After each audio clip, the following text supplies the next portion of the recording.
Okay, so the next video in this sequence is going to be about getting our program to accept some input and use that input in its response.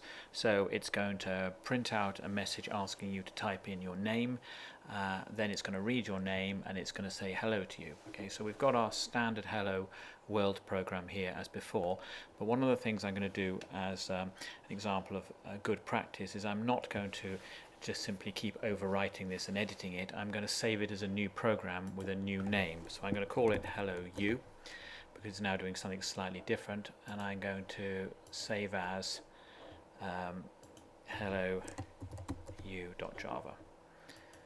Okay. Now if I compile this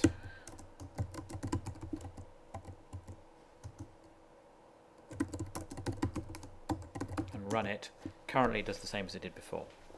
Okay, so the first thing we're going to do is we're going to print out a message asking you to type your name in. So I'm going to put in a line in here. Now this is going to be a print rather than print line because I want to leave the cursor at the end of the line, so when you type your name in, it continues after the question. Okay, and notice I put a space there so that what we type doesn't immediately follow the question mark. Once again, we need to put a semicolon.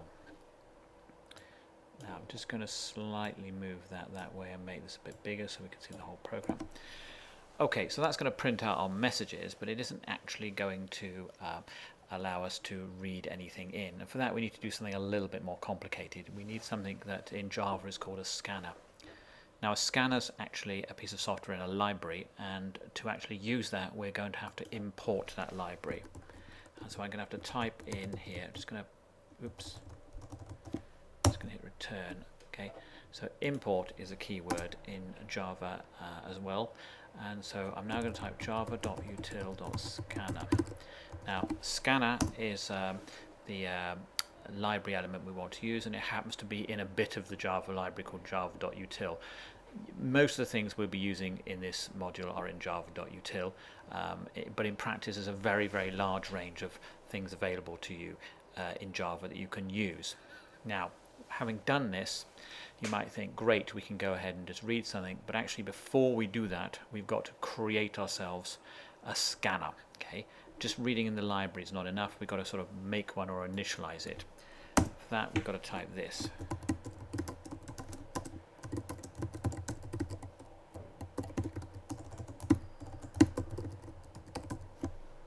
Once again we need a semicolon. Now after this I'm going to put a blank line.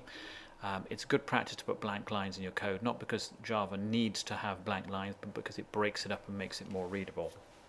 So just to reiterate, this line is the one which tells Java we're going to be using the scanner library, and this one here actually goes and creates a scanner for us. So this is an example of something called a declaration, okay, and we are creating something called in, and in this case the thing we're creating is a scanner, and you'll see lines that have this form a lot in this module. Okay, so first of all there's the name of the kind of thing we're creating, it's a scanner, then there's the name of the particular one we want, we're going to call it in, and then these lines over here say make a new one, and this bit here says connect it to system.in, which is the keyboard. Now the reason we have to do this is, in fact, you can actually connect scanners to other things as well. We could have files, we could have network connections, and we might want to create, for example, a scanner called input file which read from a file, and so rather than system in here we'd have something else, and you might have more than one of these things in the same program. So that's really why we need more than one.